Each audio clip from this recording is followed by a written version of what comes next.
Ja przyniosę mu ten. Przyniosę mu zabawkę. Kto to sobie siedzi? On se sam siedzi teraz na tym. Siedzi, ogląda telewizję.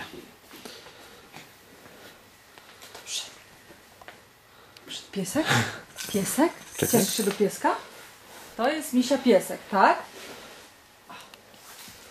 Poczynczymy.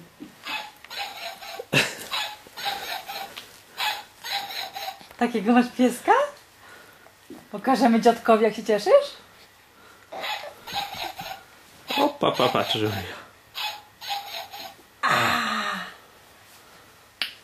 Pokaż pieska. Piesio?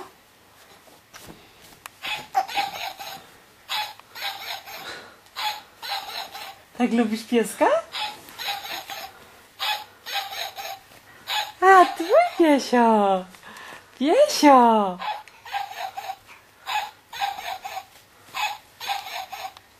Tak, lubisz pieska?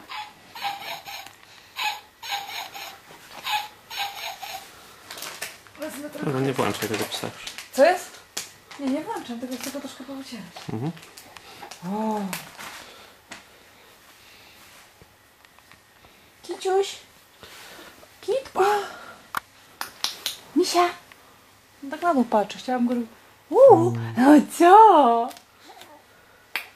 Mikuliński. A, Misiu. Dobra, weź. Czekaj, pa.